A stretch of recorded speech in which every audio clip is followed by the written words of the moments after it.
Numerous studies have shown that smokers smoke for nicotine. Look at John Britton, look at all of the people that know about this. They smoke for nicotine, but they're damaged by the smoke. Mark Pawsey said that in his delivery. The nicotine they want does them very little harm. It's the method of delivery that causes the problems. So what happens if you change the delivery method? What would happen if we could remove the death from a cigarette, but leave all the pleasure? And the answer must surely be that we'd all but eradicate the almost 700,000 premature deaths caused reportedly by the use of lit tobacco in Europe every year.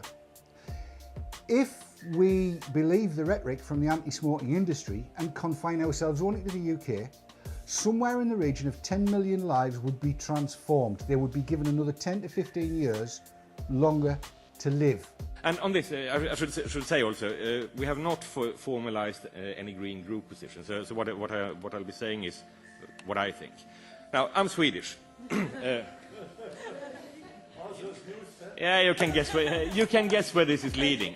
Now, Sweden, if you look at smoking prevalence, the average in Europe, in the EU countries, is 28%. It varies from 40% in Greece down to one single outlier, which is Sweden. Sweden has 13% smoking prevalence.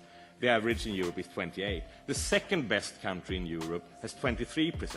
So there is a big difference. And you can see, so what are the effects of this? Well, we have half the smoking prevalence, and we also have half the lung cancer mortality in men over 35. I mean, smoking kills. Swedes smoke less, fewer Swedes die. That's a very, very straightforward thing. And if you look at well, here are other statistics as well, comparing Sweden to other countries. Lowest in lung cancer mortality, lowest in mouth cancer mortality. I mean, getting people off cigarettes, more or less by any means, is really, really helpful to public health. So I've had hundreds of letters, traditional handwritten letters, from people who are former smokers who have used e-cigarettes and have said, I have tried everything. I have tried all your nicotine replacement therapies in the world, and none of them have worked. I've gone back to smoking. But these things work. My health is better. I've given up. I haven't returned to smoking.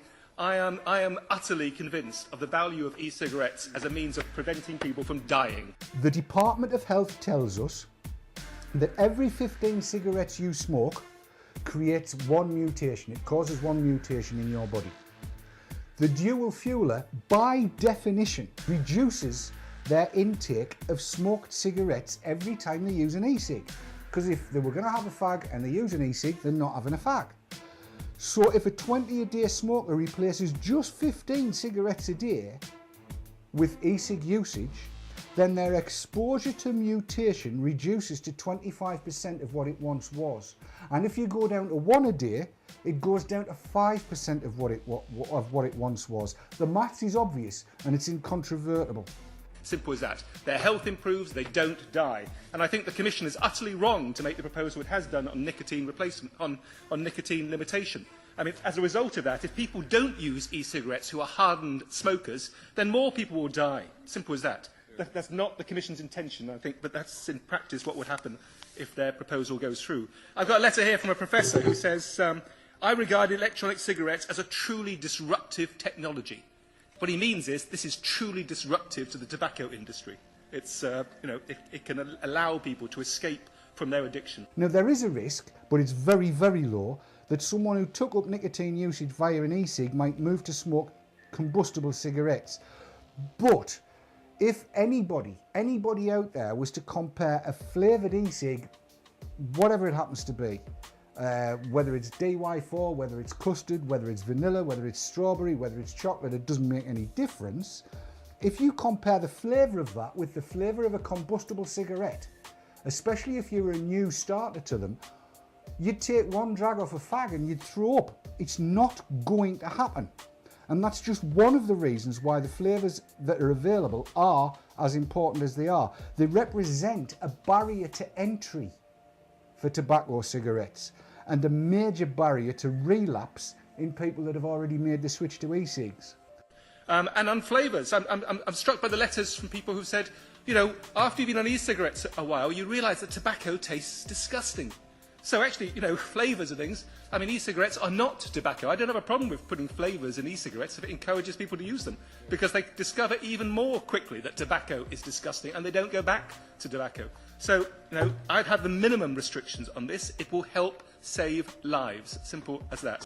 An e-cig represents the cleanest form of delivery that's acceptable to smokers, and it has to be acceptable to smokers in order to work.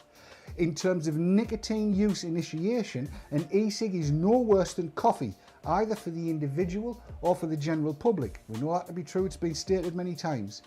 Because of the cleanliness of its delivery of nicotine, the e-cig has potential to completely eradicate tobacco-related diseases, or actually more appropriately, smoking-related diseases, such as lung cancer, COPD and so on, by effectively obsoleting smoked tobacco.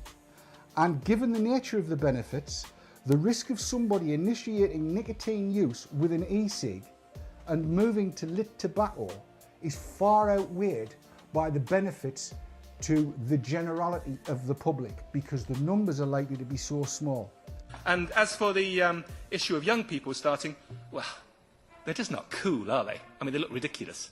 But if you're a hardened smoker who knows that their health is suffering, doesn't want to die prematurely, but finds it impossible to actually give up smoking, this is the means of doing it.